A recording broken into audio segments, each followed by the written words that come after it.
all that good stuff. So You know what? We're just having fun. It's July. just having a little fun. True. So we'll talk about prompting and accommodations today. We won't get into the quicksand rabbit hole that is modifications versus accommodation. No, we won't. Unless someone asks. Good, yeah. Are you live streaming? Usually our biggest audience comes from Ted's live stream. I know. Well, because he's so aggressive with it. He's like, watch this now. And you're like, okay, I'll watch it. Yeah. You need to watch this now. You're like, watch if you dare. I was like, geez, okay. I just like to say, hey, friends, check it out. And it helps that he's Facebook friends with like the entire world. So, that's never a bad thing.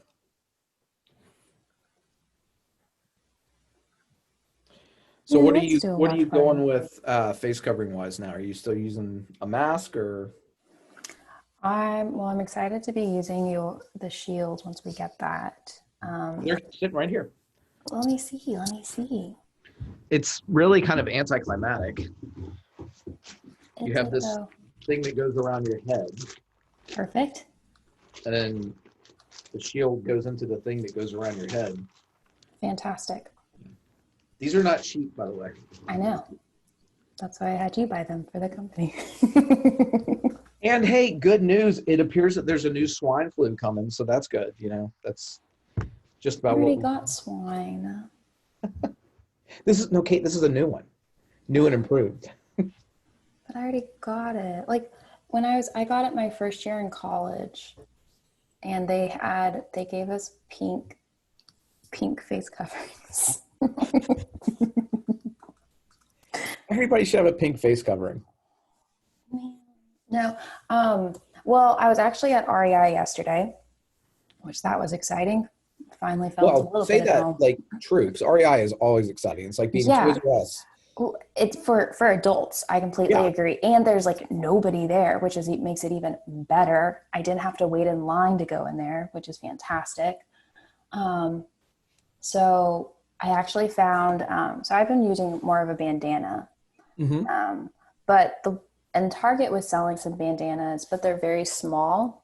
And at REI, they had one that was on sale for $5, and it was like organic cotton, so it was already soft. Ooh. And it's huge. Let me go get it because it's really pretty. That does sound exciting, yeah. It is.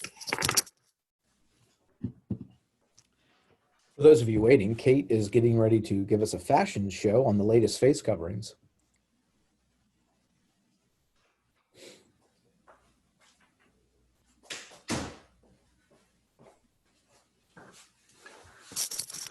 And sporting the new look this year. So look how cool this bandana is. So it's huge. That is a very big, is that the one with the stars? Yes. Yeah. In the mountains. So it just makes me happy already. But what I like about it is that I can fold it. And since my mom's really paranoid, yep, Mom, I said it on a live Facebook stream that's recorded. Because we have daily chats about this. I can fold it twice, can fold it another time, and I can fold it a third time, Mom. Check it out. Oh, I can even go more if I want, but I can fold it. Cool. I can put it, it's long enough that I can tie it and it rests on my ponytail. That's a good look. Because that's the only problem is like when I'm like, the other ones are super small, so I have like a little bit and it just keeps falling and sliding, so. When I walk into a building now, I feel like I'm getting ready to knock it off. Like I've got my because I've got Oakley sunglasses that kind of wrap around my face and they cover a lot of my eyes. And then, I've got the whole ninja thing going on with, because I do the buff thing, Yeah. I couldn't keep the buff on, but I was also really like itchy. So, but this makes me feel less Wild Wild West. So, because that's what and in case you have to identify the stars, you are set. I'm set, or like the moon phases. It doesn't tell me anything, but at least know it. But yeah, this makes me feel less like I'm Wild Wild West. A tumbleweed may hit me, or what I mean. So it's so funny that you said that. When we were out in Utah, we were at a campground, and all of a sudden a tumbleweed went flying by, and Steven was just like, "Did you see that?" It was like a shooting star. Did you see that? It was a real tumbleweed. It was a tumbleweed. The first time I went to Texas, I saw, like, within 1 week, I saw a roadrunner, a tumbleweed, scorpions. I was like, what is this life? It's like, it's all real. Yeah, but like I was walking down this like dirt road, like in a little town outside of Fort Worth, and there's this like an actual tumbleweed. It was like it's not just in cartoons, guys. And you hear the Western music in your head. Oh yeah, the whole thing. Yeah. I was like, this is crazy out here. There's snakes, there's scorpions, there's tumbleweeds. And then there's my dad, Joe Hazel, that walks by and says, howdy. Howdy. Right. Howdy. That's nice. That's all my dad says. It's a simple howdy. Thing. The tumbleweeds. We actually, when we were driving through Oklahoma, and it was a long drive and we were getting kind of bored, we started playing a game called Dead Armadillo. So if you saw a dead armadillo on the side of the road, you got points. Yeah. Because as it turns out, there are a lot of dead armadillo on the road in Oklahoma. But do you know what's funny? So the time you went to Utah, my neighbors went to Utah and they went to the exact same place you went. Really? Yeah, it was really weird. They're like, yeah, we're going to load up the car. And like, so they took their dog, or you didn't, but they took their dog and their two children, and like they're college kids now. So they did very similar to you, which was weird. They're like, yeah, we were in Moab, Utah. And I was like, I've never heard of this place. And now, really? No. Yeah. Man. It's like a whole deserty, hikey thing. It's a cool vibe of a town. It's got some cool microbrews. It's got a couple distilleries. It's got a really, really neat flavor. There's a little something for everybody, no matter what your like outdoorsy level is or outdoorsy kind of cool. But it is desert, so it does get hot. So I mean, like is the things that you guys did were super cool. Like, yeah. The rafting, mountain biking, rafting, hiking, climbing. The canyoneering. The canyoneering was like just so unique. I mean, the slot canyons are, kind of typical out there, but we just don't have anything like it. And it's really creepy because you kind of get down in there, and the guide was like, okay, now you're going to jump in the water when you get down there. Because we went down first and he came down after us. And he said, after you jump in the water, you're going to take one step and then you're going to be neck deep. I'm like, what? It's not scary at all. And he wouldn't let us wear sunscreen because I guess there's like a whole microbiology going on inside the water, inside the slot canyon. So, but it was like you got down there and you're like knee deep, and then all of a sudden you start moving towards the end of the canyon into the slot, and you're swimming neck deep in water, and it is ice cool. It was so cool. Were you like at all was it at all claustrophobic? Like were any spots like too tight or anything? No, we weren't in one that was like that. I think there probably are. But I tell you, the one thing that really stuck with me was you're sitting there, and especially when you're in the water, and you're thinking, yeah, I can totally see how a flash flood would kill somebody in here. Like the whole like spelunking thing is like, it sounds cool, but then I think about like all the tight spaces and everything. I'm like, I don't know. I don't want to feel trapped. I can't do it. I didn't realize I was like I feel like I've gotten more claustrophobic as I've gotten older, but it's like just I can do places like that, but it's like the idea of like going in a cave, like Seth would talk about how he was younger and they would find this random cave like on Devil's Marble and just like squeeze through little crevices. And all I could think about was like, what about that soccer team last summer that got stuck for 2 weeks? Exactly. What if? That's all I think about. Yeah, right now.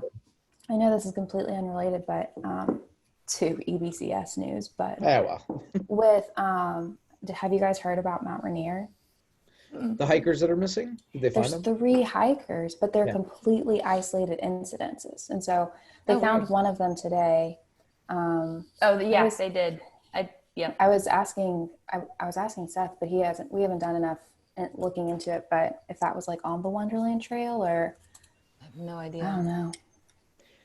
Anyway, there's an arrogance people have sometimes with some of these, outdoor places. Like even things as simple as Crabtree Falls. Like I've been at Crabtree Falls before. Yeah. And that's a nasty upward hike, right? And I've seen people just pull off from the side of the road, and women in high heels going and kind of walking up the I've never Crabtree seen Falls that. Trail, and it's like, be a little bit prepared. That would be good. For maybe the picture. Yeah. Well, I mean, it's Hence why Kate's wearing boots. I love that you're wearing boots with your bike. It makes me so happy. That's awesome. I tell you the story of so here's a last minute. Last one.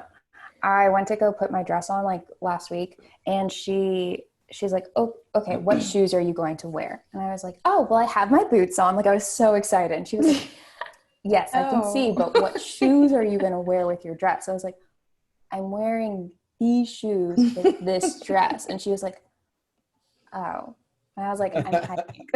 I was like, what I'm looking for is that you can't see them when I'm standing still, but I'm not going to be stepping on it and worrying about ripping it in some form or fashion. Yeah. You still got to wear it one more time. So practical, right. Very practical.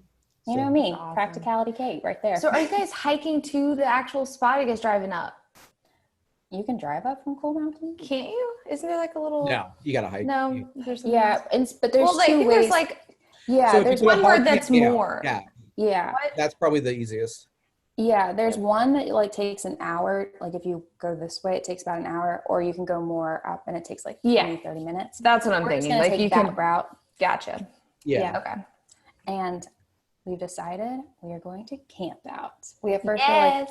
we're like, we'll just get a hotel maybe at the Virginia. But I was like, then our photographer posted a picture. I was like, I'm loving this. And she was like, y'all should totally camp out there. And I was like, Oh, then you can get like done. fire pits and stuff. Cause there's cute camping spots right there. I know, Like there's so like I'm that like- big round one with like the big fire pit.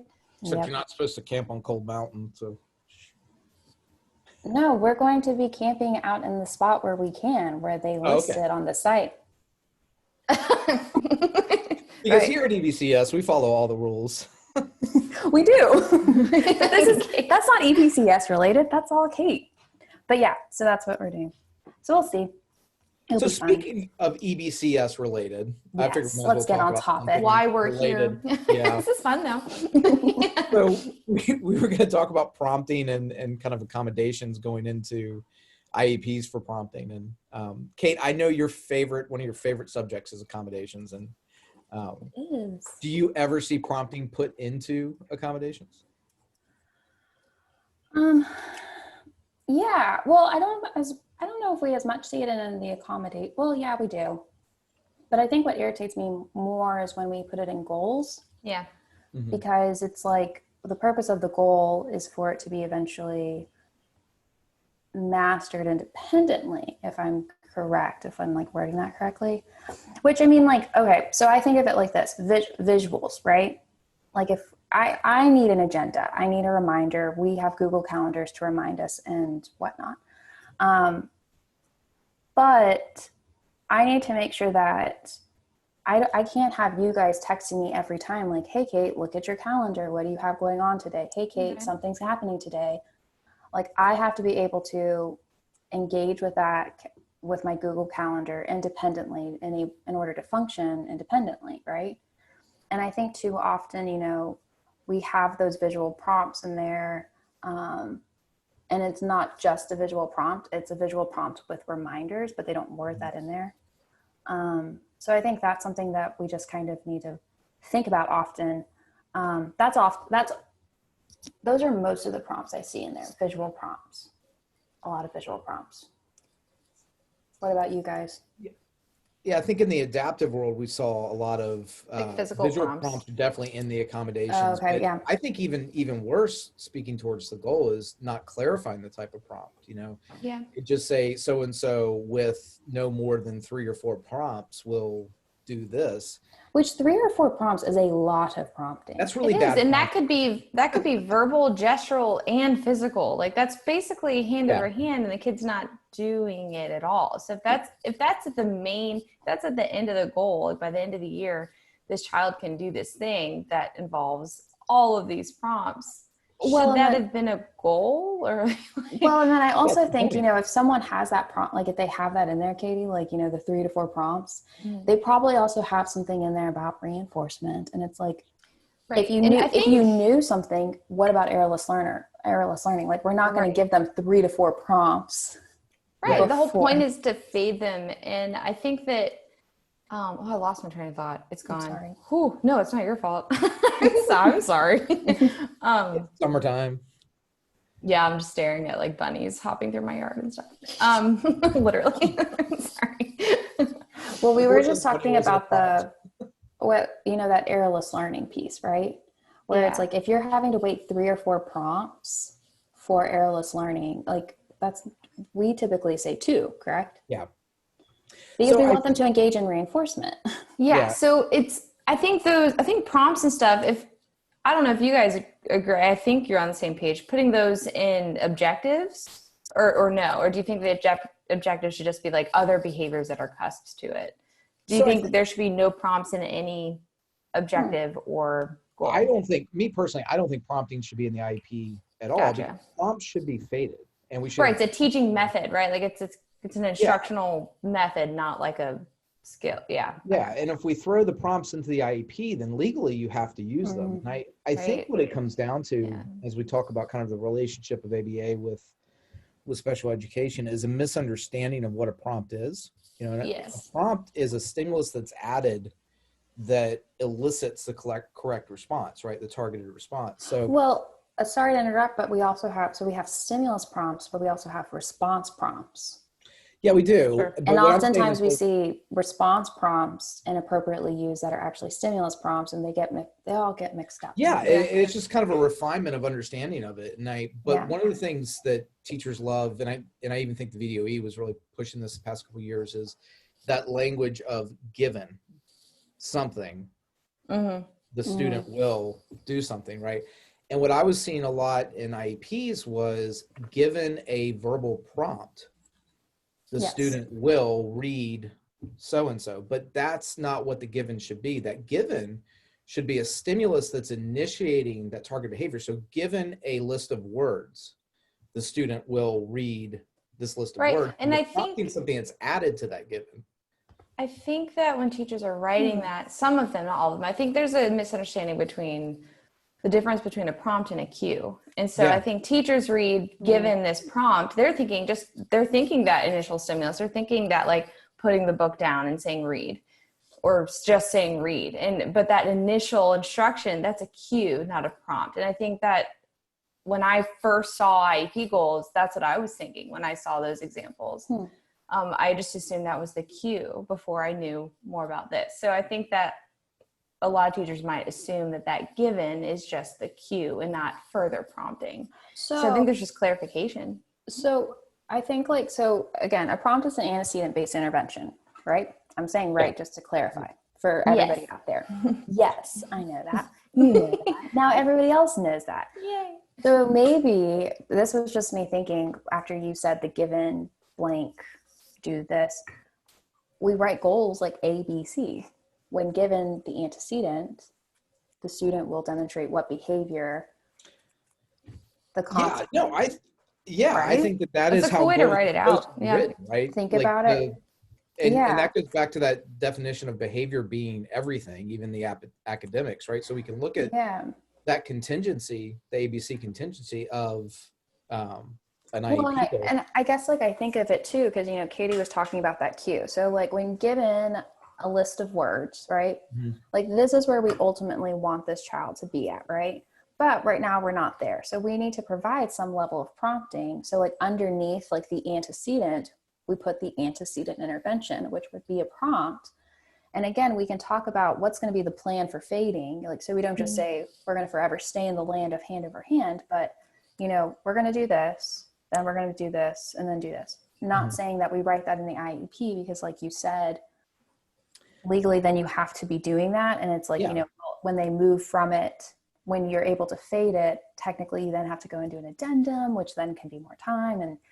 But I think you as a teacher should have that plan set, because it is, like Katie was saying, an instructional teaching tool. Yeah, I think it'd be ideal for that to be assumed that when you're looking at a list of IEP goals, that those instructional methods are being used. Yeah. That prompting and that prompt fading and the errorless learning and all of that is being used. The hope would be that would be understood. But I think a lot of times teachers don't know because it's not taught. So Yeah. Yeah, I and I just think think that's something we could. the learning's not involved with it, right? Like, Yeah. So two things I kind of bump on a little bit is the cue thing, right? Like the cue should be the thing that initiates the response. And what kind of irks me about it a lot of times when I see it in a goal, the cue should be a very naturally occurring cue, right? So if we want a kid to answer questions about a leveled reader, the cue, the stimulus that should initiate that behavior is the book, right? Given a leveled reader, the student will answer sequencing questions about the story. But instead, what you see in IEP goals is given verbal and gestural prompts or given a graphic organizer, the student will answer. But those things are things that should be added to the naturally occurring cue. And then the other thing, Kate, kind of what you were talking about is it negates the instruction component, because we should be keeping data as we fade the prompts out, right? We should need less and less prompting. And if we're not, then the instruction's not really working, right? We're just really saying that all we want is this outcome, and that's how you get all these. Well, and that's your data. That's your data. And I know, like, we've talked about, sometimes you got to fade in a little bit. We say, we have to thicken the schedule of reinforcement. Sometimes you have to go back and put in place a prompt that, you thought we haven't had to use this in months, and that's okay. But typically when we see that happen, it's just like a resurgence. And so we just have to quickly put it back in place and then fade it. We can fade it even quicker than we did initially. So we had a question, and Katie, I think this speaks to what you said a minute ago. Could you put the fading of prompts in the objectives? And I think that you can, but again, the understanding is that the prompt is not part of the objective, right? The prompt is the instructional tool you're using. To me, if you're going to do short-term objectives, the objectives should be like cusps leading to the bigger. Right. And that was my confusion once when I started teaching. All of a sudden they're like, well, you have to use objectives, because before there wasn't. And all of a sudden it's like, you have to use a ton of objectives. And so that was my first thought, was like, oh, well, I'll just put how I'm teaching it, that instructional method basically, and break it down. Like for the first 2 weeks, the goal is to like do it with this amount of prompting. And instead that shouldn't be in the objectives or the actual goal. That's just your teaching method. That's just over here on the side. That's you taking data on the goal with, keeping track of the prompts and prompt fadings, things that you're using, and that the objective should be other skills, behavioral cusps to the bigger skill. So Chad, let's give an example. So I liked the example you were giving with the reading, right? The reading comprehension question. So, when given, like let's say a third grader, fourth grader, fifth grader, when given a grade level, what did you say? I said a grade level reader. So when given a grade level reader, the student will answer reading comprehension questions in regards to sequence of events, something like that, with so accuracy. So I think, we know that when given a grade level reader, let's say the child isn't at that place, I guess like I'm thinking, we have to go back and see, like, when we give the student this grade level reader, what can they do with the text? Like, can they read? Yeah. Can they, do they know the front cover to the back cover? Can they look at the pictures and identify what's going, like, can they at least give us a sequence, or like be able to retell their own story based on the pictures, sequence of events, things like that. Because you can't get comprehension without some of those other foundational skills. Yeah. So. And I think for me, one of the best ways to think about short-term objectives and how it relates to behavior is doing it through math, right? Because math is so kind of concrete. So for me, if the goal of math was for the student to be multiplying, then my first objective would be for him to do addition. My second objective would be for him to do repeated addition, and then the final goal being that multiplication, right? Because those are skills that foundationally build to the ultimate goal. And I think that if all you're doing is saying, okay, he's going to do multiplication, but he's going to do it with hand-over-hand prompting or with some kind of blaring prompt, it really is not speaking to progress towards that goal, because those cusps, those foundational things that he needs to work to that overall goal aren't being met. And I think that's where we get lost in special education a lot of times. We set this goal, and we just constantly probe it over and over again, and we're Yep. not really teaching it. And Well, and I think we go back to that sometimes, you know, if we put in there the fading of specific prompts, then we're setting ourselves up, because if we have to go back and reuse one that we haven't used, it's not in there. Yeah. yeah, Right. It messes up your data and yeah. So an example, it's just to like make it a little, I actually just saw on the watch party, I have a PE teacher sign on. And so just like, and again, this isn't like special ed related, but I just think of it, you know, where Chad's talking about like this cusp and whatnot. And it just came to me. Ultimate goal is to run a mile, right? That's where we want to be. But if I can right now only tolerate like 5 minutes out in the sun, like, you know, outside. So we're going to first gradually start like, okay, you're going to run 1 lap around the track, and that's it. I'm going to be cheering you on the entire time. But that's something that that's an instructional tool, right? Or it would maybe even be I run with them, right? Chad runs with me and Katie runs with me for the first lap. Once I've shown that I can do that, and we faded, you know, from someone directly running with me to someone running halfway with me to someone just cheering me on to me doing it completely independently, then we go for the next step of running a second lap. And I'm thinking at my old in elementary school, 4 laps equated a mile. I really don't think that's true, but it didn't really seem like a mile. I can never get my head around the inside of the track, like the staggered start. That always blows my mind too. Yeah. But I just think like, if we think of it like that, like, you know, you would have for one, like if you did it with that style of like, you know, that person running directly with me, I think of it like a hand over hand, right? And then where we fade to halfway, that's like a partial. And then, you know, where, and maybe if, you know, I start to huff and puff, like halfway through, you run back to me and you're like, you got this, but let's keep going. And then you fade back. And then when you stop doing it, you know, you go to the verbal, and then just the visual of like me being there, someone being there with the timer. But if you're to put that there, that's just for 1 lap. You got to get 4 laps. Right. You got to build. Right. So the objective could be your 1 lap, with 2 laps, 3 laps, not the reinforcement and the prompting. Well, and the the fading of it. Cause like, even in that example, that's like not even special ed related. It's just like a very easy example for us to think about. If we had 4 laps, 4 times 4, that's 16. That means for 1 goal to run a mile, we would have 16 objectives. Like that's going to take up 3 pages. Right. So Having flashbacks when we ran the 10 miler together, and you like, Chad, you can do it. You can do it. Just a little further, Chad. You're going to go a little bit further. And the visual prompt, verbal prompting. The older and like gentleman gestural prompt. Look, it's almost there. Well, the other gestural prompt, I was like, Chad, this man who's 90 is beating us.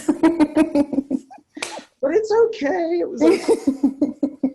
No, I think that, sorry, that's just like, just bringing it down like that, I think kind of clarifies why it may not be the best idea to always have the fading of prompts in there. my opinion from as a BCBA is that prompting should not even appear, maybe in the present levels when talking about, you know, what the student's currently doing, but it should not appear in the operational component of the IEP, because the objectives, whether the overall objective or the short-term objective, should be what the kid is doing, what the student's doing, and not what the adult's doing. And if we put the prompts in there, if we delineate that this is what's different from this objective to the overall objective, it's not independent. We're saying what the they can't do it. Like they can't do that cusp. I mean, basically, if a kid can do something prompt, that just means they can do it with an adult's help. It doesn't mean that they can do it. And I think we mislead a lot of parents. And I've, you know, one thing that's very unique to like the pre-K environment is kids get so much support, right? I mean, they need it. They're growing, they're learning. And a lot of times when we see kind of conflicting issues that arise between parents with IEPs and things start to get contentious, it's because prompting wasn't accounted for very well in preschool. So there was a lot of reports of what the child could do.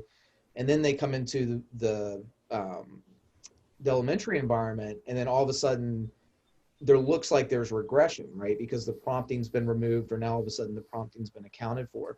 Right. So it's just really important that if it's used as an instructional modality, which it should be, I mean, prompting makes reinforcement accessible. So we should be using prompting for sure, that we're accounting for the way that we're doing it. First day back in a classroom yesterday, and so much fun, so awesome to see little kids even wearing masks and stuff. So much fun.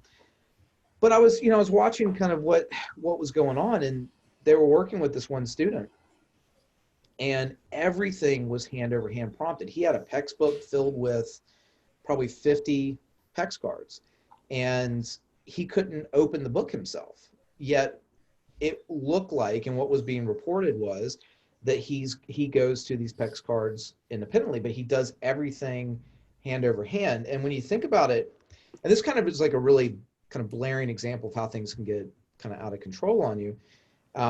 They were working on man training, right? Requesting stuff. Mm-hmm. So they would put 3 things out, and one would be like tickles, which I thought the picture was funny. It was a foot with a feather. I'm like, I get it. That's fun. That's cute. A ball and something else, and I can't remember. And the staff member would take hand over hand and make the choice for the student. Well, that's not a man, right? Because a man's governed by the motivating operation. And, Ted and our guests last week, Jim and Kimberly, they were talking about that facilitated communication about who's really doing the speaking there, so that's a good example of misunderstanding the purpose of a prompt. Like, that didn't yield the correct response, right? I love it when kids when they have the 3 choices and they flip to their books and they do this, and you're like, that's not a big ball. It's like, I can't. like PBJ, it's like, it's not PBJ time. It's like, but I agree with you, because we do a lot of so like, let's say for that kid who they have the 3 choices and they're like, but I don't want any of these things. Like, I want a PB&J. So they flip and they get the PB&J, and we're like, no, that's not a choice. So then we maybe bring them closer, which is actually what people don't realize. Bringing one closer over the other is a redundancy prompt. And so, right. And so, just bring it a little bit closer. How about this one? And we're just like, well, when you put it that way, I guess so. But that's still they're not independently choosing that. It's been done for them over and over again. Yeah, and especially that permanent product type stuff. Again, they were working on like a rocket ship kind of thing, and they were spelling the kid's name out and making the rocket ship have the name, except the child couldn't discriminate his letters. So they were hand over handing prompting to each letter. And, one of the things I suggested to them was, if they could, just do an audio recording of themselves for that hour and see how much time they're actually talking, because they're really doing all those things. And that goes back to what I said about what the purpose of the objective should be. It should be about what the kid is doing, the student's doing, but not what the adult is necessarily doing, right? Here's a question. So here's a question for you, just because if they're wanting to write the student's name on the rocket, right? Mm-hmm. Would you, would you maybe look at what's the ultimate objective there? Are we wanting the child just to engage in the activity, or are we wanting them to spell out their name, right? Yeah, I think so it's funny you say that, because the feedback I gave him is, what is the purpose? What is the purpose of the activity that you're engaging this child in? Because when we think about behavior, and we look at a lot of the students that we work with, a lot of times the kids are demonstrating behavior because they're bored, they're not engaged in the activity. And that usually is a sign that that activity has no meaning or purpose to them. Mm-hmm. So they were working on spelling the kid's name out. And I asked her, I said, well, just out of curiosity, if I give the kid a strip that says his name and then 2 other distractors with 2 different names on it, is he going to be able to figure out which name is his? And she said, no. So in that case, there really was no purpose in that activity other than just to send something home to the parents, right? So maybe what would have been better is having him discriminate, helping him discriminate between his name versus other names, and then just being great job, and then reinforcement of coloring his rocket. Yeah. And so exactly. Or even breaking it down more, just discriminating the letter that started the first. Yeah. I like that. And I think that's something too to think about is, we all want to be, especially summer school, we haven't been in school for a really long time. So we're wanting to do cute things. And I think that's a really cool thing. The teacher spends probably a lot of time figuring out, we're going to build a rocket. We're going to watch videos on rockets. We're going to talk about rockets. Trust me, I've been there, the rocket theme week. Yeah, it's a ton of fun. Getting to make your own, sticking Mentos in the Coke bottle, and that's the rocket going up or whatever. But I think the objective, like you said, is what's the objective? To send something home with the child's name, or to send something home And so maybe, if it's for the name, is this really the most appropriate way to get that objective done? Probably not. But what we could do is we could show them, we could write on the back, like, practice discriminating between our name or the letters in our name. And then if the student, we had them trace it or whatever. Maybe that was another part of it. Yeah, I don't know. Still but send I think the cute color stuff home. Yeah. And send explain it that we're working on like, things. Hey, instead of having them, write their name on the rocket, we wanted them just to independently work with the rocket. You know what I mean? And so then, but instructionally, we did work with the letters of his name separate from the rocket activity. Right.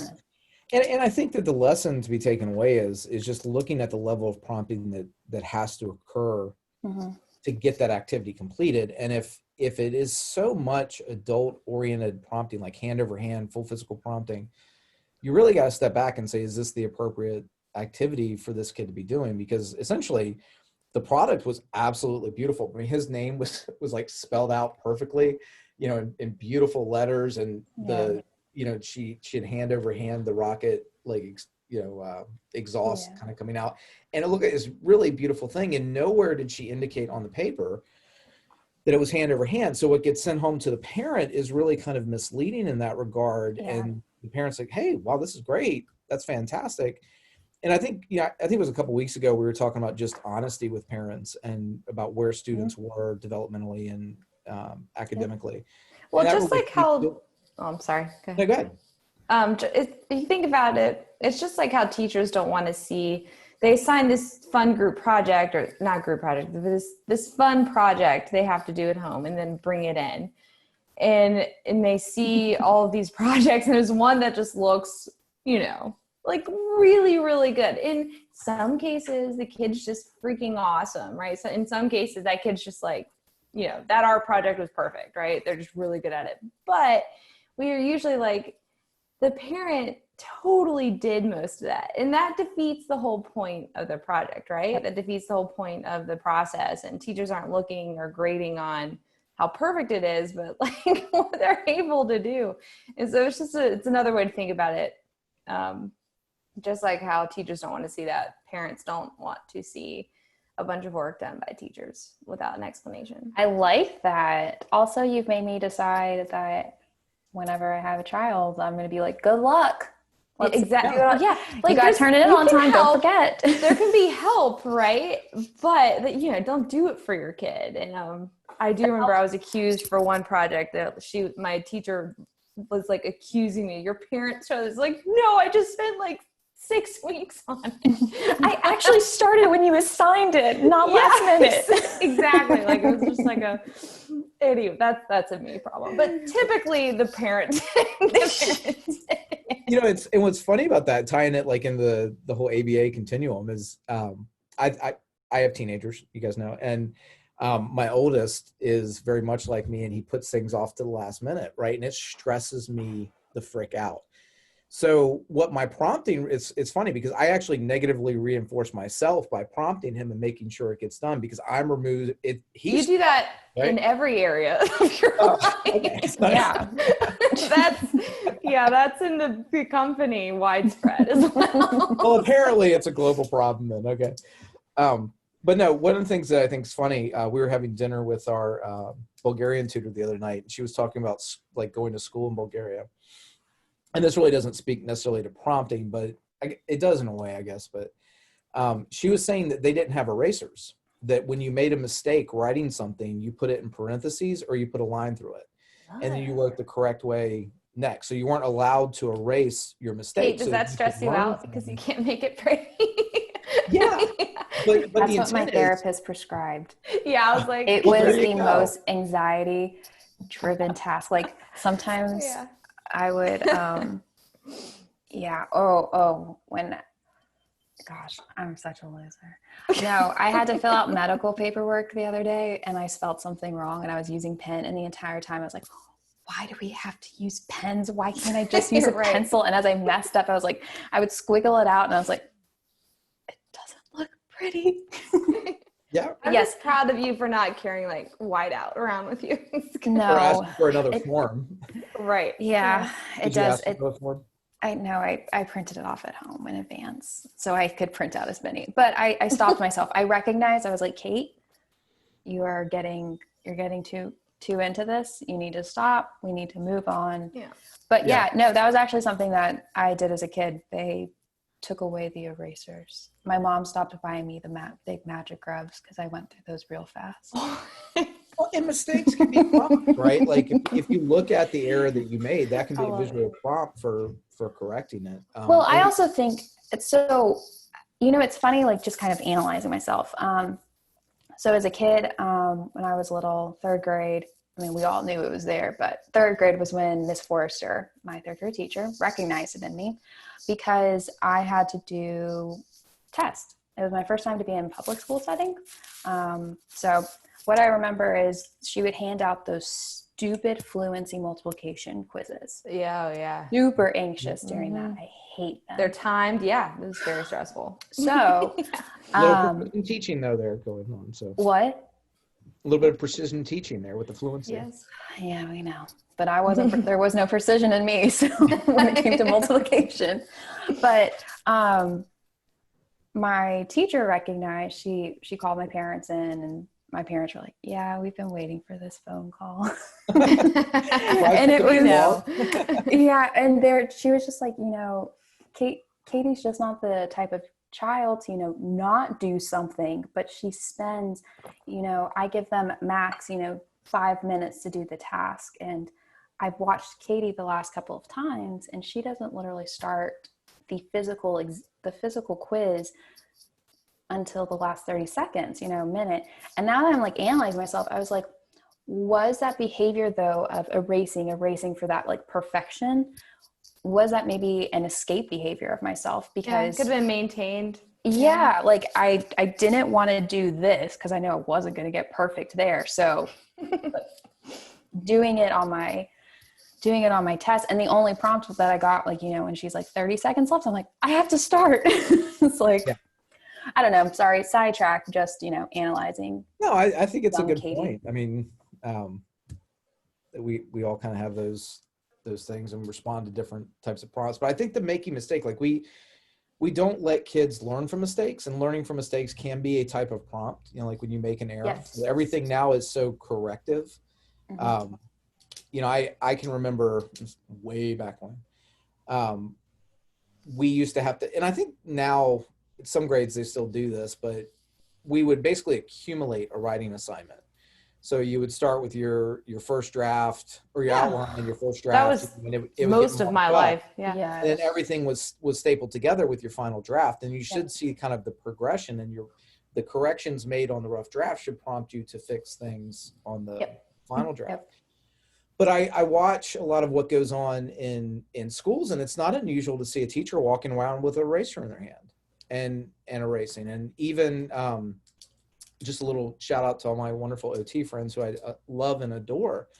But we really get hyper focused on students forming letters correctly, especially in the, with significant disabilities.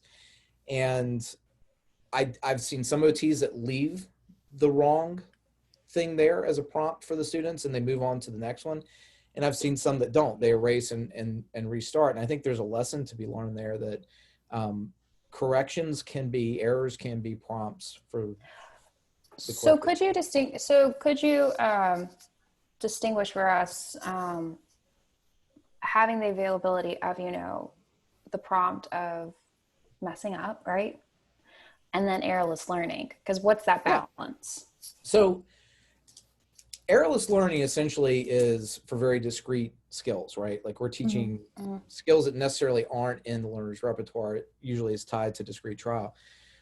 So what we do is we give 2 prompts, and the definition of the prompt basically being that it's going to elicit the correct response. So it could be gestural, it could be positional, could be physical. But then we switch to errorless learning where there's no way for the learner to get the response incorrect. So that might be moving to like that echoic or, just something that's going to ensure that reinforcement is contacted for some approximation of the behavior. Yep. Whereas I think like with making errors, like just like you said, we all make errors when we're doing things and writing things out. I mean, the number of times, and it's funny because it kind of speaks to ineffective prompts sometimes. Like the number of times I've written my first name where it clearly is prompting me to write my last name on a Right. like Yes. application or a form or something like that. Oh, you press submit and then you get all these like red things back like, go Yeah. see. I'm like, every time. Yeah. Yeah. So I mean, you would hope that those errors would accumulate and kind of prompt you to know, okay, I need at least slow down. The topography of how I'm doing the behavior should change a little bit. So I guess like an example of, I'm working with a student on sight words. Mm-hmm. So I present the sight words to the student when they're new. I say this word, and they just kind of sit there and it's like, we'll come back. So I go to the next one and they engage, and the next one they engage. Then I go back to the next one. I was like, this word is the. Say the, and so they say the. So would that be an example of like me doing a little errorless learning? Yeah, except with errorless learning, I wouldn't skip it. I would get the response right there. So like if they just sit sight words. Yeah, so like they just like if the child's just sitting there, they're like, I don't know. You just say the, and they say the back. You're like, fantastic. Then you go back. What I do like to do though is like we go to the next word, and then I like to make sure we go back to it because I want that. I put it in a little like pile of. Yeah, but I think so. That's what the errorless learning. Now, let's say it's that. We're working through a list of words and we've mastered the first list of words. So now I embed them into a sentence. And let's say there's a mistake here or there, but I just have them go back. I let them read the sentence for fluency and I say this word. And they're like, I was like, good job. Now let's read the sentence nice and smoothly, just because, right? Right. That's allowed. Like, cause sometimes I think like, with the words, like I'm thinking of one sentence. Let's say the fish is blue. And the student, for some reason, keeps saying the fish is a blue. Mm-hmm. And I let them go through and I just have them say the fish. I'm like, what's this word? And they say is. The next word says blue. They say blue. And I'm like, fantastic, is blue. What is blue? Read the sentence. The fish is blue. It's like, fantastic. So it's like, I let that error happen for us getting through fluently and reinforcing that we read. But I want to make sure that we're correcting. Do you agree with that? Yeah, I do. I think with the cycle you ran through is fine. The way I would probably go about it is the fish is blue, the fish is, okay. And then reprompt them to start the question there. But yeah, both get you kind of to the right thing. I think the difference is one is more exactly the topography that you're looking for in the learner's response than the other. Wow. So we just showed that in ABA, it doesn't have to be one way. No, of course it can does. be different ways. But see, and I think 1,000 ways to do the right thing. I think that's the thing. It's like the way I do it is not wrong, but it's maybe not the way you want to do it, and that's okay. Absolutely. I think that with like, when working as a BCBA with like, RBTs or BCABAs, it's just important that if a certain protocol has been put in place that you follow that. Yep. But there's still some wiggle room like that. Well, and you might learn that one way works better with a certain type of student, or you know what I mean, or like students with certain gaps. But so with the whole errorless learning and then learning from errors thing, so I'm using this really cool app to study, like on the side. And so you can take these like little quick quizzes anytime you want, right? And so they're multiple choice questions. And if you get one wrong, it'll say like, no. You're like, no. Cool. Great. That's fantastic. This little X appears and you can either keep trying or you can just click on like the explanation button and it explains it and then kind of leads you to the answer. If you still get it wrong, like you need to like really go back and study that, right? So it does that. So there's errorless learning there. Before you go on to the next question, it's going to tell you if it's wrong or not, and you can fix it or whatever. But what's really cool is after you finish those 10 questions, and there's bigger ones, but if you're doing just like the 10 questions one, you can go back and just do the ones that you missed again. It'll give you an option to like go back and just take the quizzes. So if we're comparing that to what we're doing with kids, like, like they're going to get things wrong and you can correct them as they go. And just like Kate said, she's going to sneak in those ones for like fluency's sake and for learning. They're going to sneak the ones you get in wrong in there more, so that you get the practice. But so that's another example. Just for big kids then. That was the big kid version. Yeah, the grown-up version. Yeah. So I think this is kind of a good time to just distinguish that being annoying and nagging is not the same as prompting. There's But it can be annoying. A kid might call you annoying, to be clear. If you've gotten to the annoying and nagging part, you probably should have like shifted over to airless learning a long time ago. Oh, there's some vocal kids that just like one prompt are like, "You're being annoying." Like that. We all have those kids. Just to be clear. We've all worked with that kid that's like, "Stop looking at me." No, you know. Like, I'm not looking at you. I just think that. I'm just existing in the classroom too. Just here. Yeah.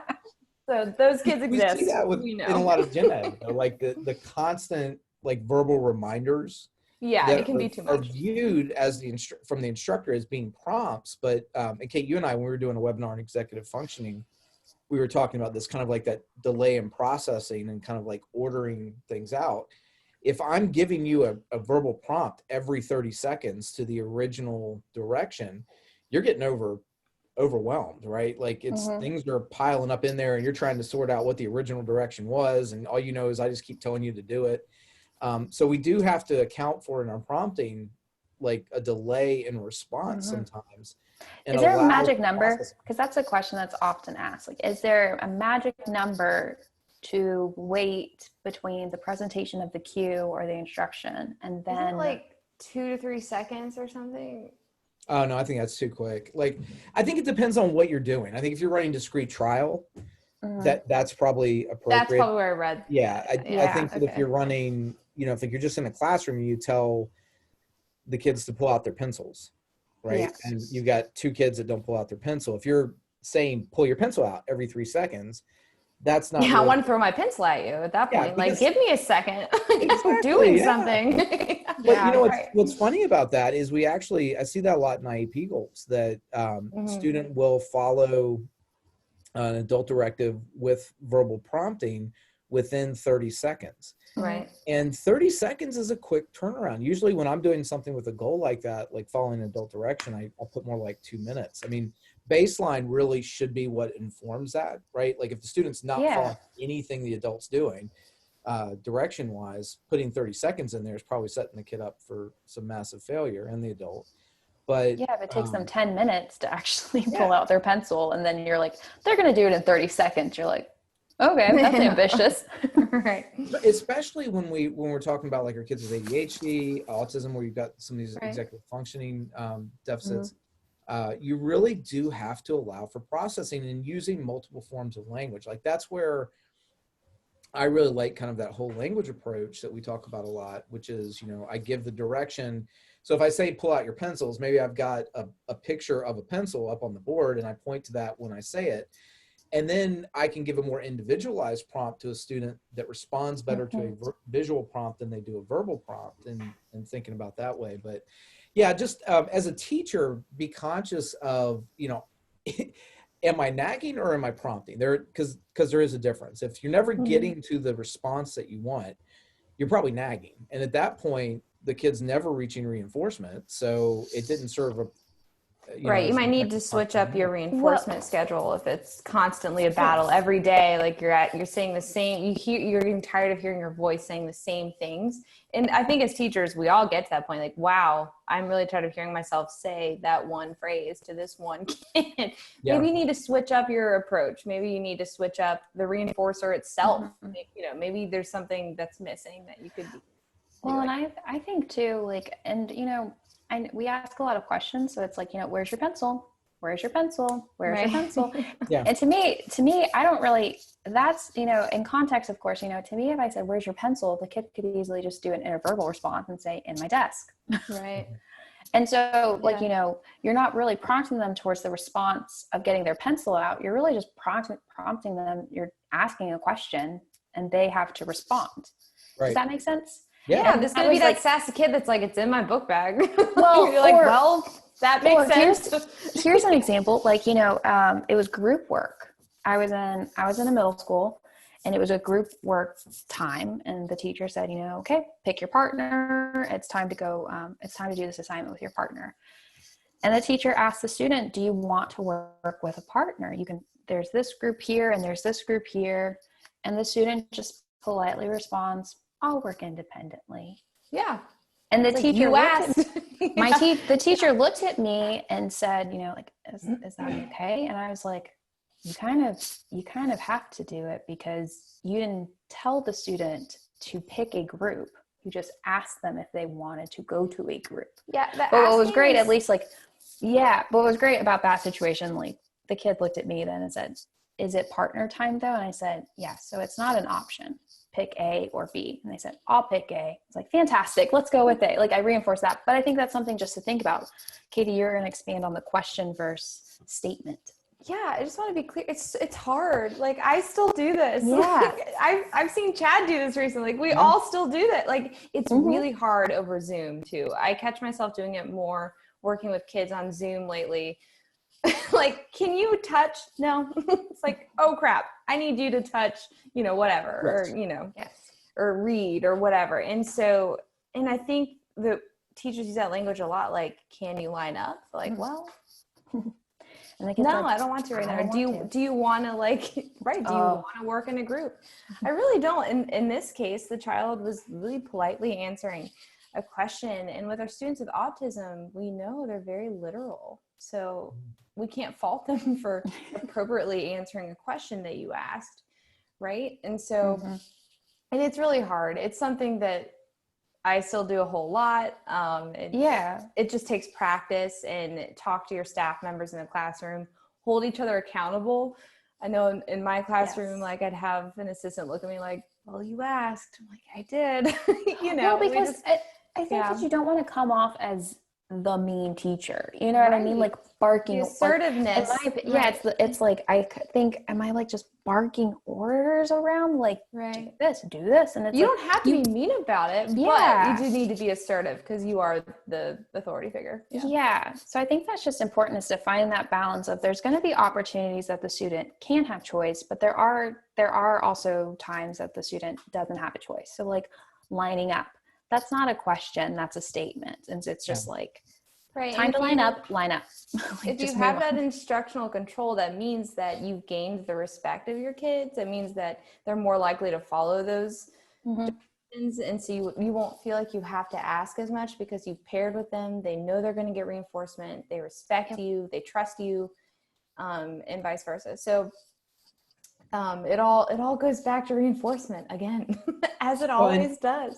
Yeah, it does. And even in your verbal part, something like lining up, you can tie in the DMO, the motivating operation, for that reinforcement into your direction. Line up so that we can go out to recess, right? So you're establishing that pre-MAC right there, that first then kind of thing. Line up so we can go to lunch. We've only got a few minutes. I wanted to kind of just touch on visual schedules really quickly, because those are something we see kind of rampant through special education. And it's not that they're bad. I mean, they do have a purpose. Now, what I would argue is that if you are facilitating it for the student constantly, every day, having to prompt them to their visual schedule step by step, it's not working for the intended purpose that it's supposed to be working. But even a visual schedule should be something that's targeted for some type of fading, right? It's not this idea that we take a kindergartner and we present them the board maker visual schedules throughout the entire course of the day. And then we still have that same kid at age 17 using those very kind of, they're very childish kind of images, right? And that's still their prompting, but you see that kind of continuity wise across, and we're not saying fade out schedules in general, right? Because we're adults, we have to have them. As a high school student, you're given your schedule. And I know that personally in college, I had mine glued to me because I was so confused where to go every day because it's so different. So it just fading it to a more appropriate or more functional level. Yeah, more you're going to have that big classroom schedule up, right? For you and your kids.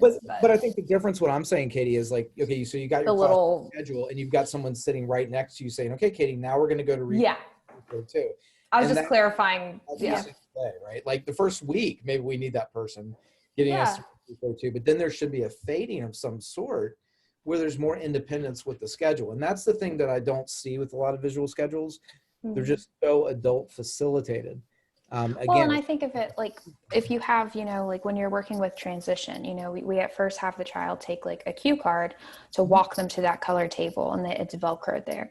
Well, eventually, we can't have this child like taking a cue card, in middle school and being like, oh, I gotta go find the red class. Like, like we have to fade it. So we're like, okay, instead of having this color, maybe we're gonna have the classroom number. Like, okay, you're gonna be going to room 317. And they may at first need that number, that card to know they're going to room 317, but we eventually fade it. I think of as a process, okay, what classroom are you going to? I'm going to 317. Great job. You are going to 317. Walk me there. And so they walk to classroom 317 and we reinforce and that'll that. generalize to real life. Like you have to go to the store, you have to go to work and But Chad, I even think of, just for like working, for individuals with, or for neurotypical individuals, think of the agendas that they hand out, right? Yeah, they're in kindergarten it's like it's super big and there's space for everything. And then, third through fifth grade, they get smaller and tighter. And then, in middle school, they let you have autonomy and you get to pick your own agenda, stuff like that. I think that's kind of speaking to, they're fading, right? Where everything's very scripted for you to then being less and less. And like you're saying with the pictures, we need to be able to, we're not saying get rid of the schedules. We're not saying get rid of all the pictures, but the toilet, do you need to have the toilet on there for and it the goes rest of their back life? to like, it's not what you're using, it's how you're using it. Like we love visual schedules, but that is not the antecedent-based intervention. It's how you're using it. It's the prompting and the fading that you're using with it. Agree. That's just important. And it should leave that more natural contingency. And I mean, for me, the takeaways today are just, when you look at goals and objectives, make sure that you understand that if it's prompted, it's not mastered. Period. There's no goal that can be mastered under a prompt. That was something you taught me actually, because I was just like, like if I with the use of one reminder, right? Because I was like my thinking was like, y'all need reminders, so that's okay. But it's like, because we're helpers by nature, right? So so it's like, but no, like if we want them to be doing it independently, we need to fade that verbal reminder. We need to fade that visual eventually. So I agree with those takeaways. I think with prompts, I think my takeaway with this is with prompts, have a plan. I think it's great. I think it's really important to go in with a plan for prompts, because when you don't, you stick to it for too long. And that's where Katie, you talked about accountability, have that plan in place. And, when somebody sees you maybe doing it too much, for teachers especially, have that assistant say to you like, hey, they could have done a lot more. And you're like, oh, they could have. I stepped in too many times. That's what's been fun working with school, like doing this little home thing, is because the parents been like listening, and they've been saying, how it's cool that, my child can do a lot more, and I need to be giving them that opportunity. I was like, just like how we would always have a plan to fade out if we're using primary reinforcers like Skittles or something. Like, we have a plan in our heads that we will communicate with you if we introduce that in a crisis. If we're de-escalating something using primary reinforcers, we're going to describe to you how we plan to fade that out with you. Really powerful tools, but again, things that we have to fade out for that independence, like Kate said. Yeah. So quick shout out, really quickly, shout out, because Lacey from NOLA from our New Orleans trip. Yes. She just, that's awesome. On the live party, she was like, my friend's from NOLA, looking good, y'all. So hi, Lacey. That's exciting. Nice so good to see fellow Texan of mine. So cool. So just thought I would do that little shout out. But what are we going to talk about next week? Do we know? I don't know. What do you want to talk about next week? You can talk about anything that you want, Kate. We're going to start switching to just one day a week. So we'll be all Tuesdays at 9:30. Yeah. And so shoot us like Facebook messages or something, or just like write on our wall if you've got topics you want to dive in more deeper to. If you have questions in the watch parties or, ask away, because you can guide where we go with this. Yeah, I mean, it could even be a conversation of like, what does virtual teaching look like? And we'd be happy to talk about. I think that would be kind of fun, is like what we're doing virtually to reinforce, because that's weird. It's like, can't hand you the Skittle. I keep trying to like push, because I think it's cute, like this like air five thing. And the one student I'm trying to do it just doesn't care. So. Sometimes I get it, and sometimes they just say no. And I was like, and Miss Kate's giving herself a high five. The student's just like, you can't high five Miss Katie. And I'm like, oh, okay, but it'd be cute. But again, it's not reinforcing. So it's for me. For you, it works, and that's okay. Yeah, I think that kind of speaks to the prompting thing. It's really hard to prompt virtually, right? Yeah, truly. You do the hand over hand, you know, gestural prompts, or you don't know where you're actually. Airless learning is different. It's like on a presentation where you're like, here's the answer. So maybe that's what we talk about next week. We'll talk about that next week. We'll talk about reinforcement and prompting through virtual instruction. Yeah, and Ted will be back, so he could do because he does a lot of that through his counseling. Yeah, he does. Yeah, so that'd be cool to see what his perspective is too. Okay, awesome. Absolutely. All right, everybody. All the Ted fangirls, sorry he's not here. He will be back next week. I know Cooper and Ted will be back. Don't worry, those roles. I know. Bye, everybody. Take care. Bye, team.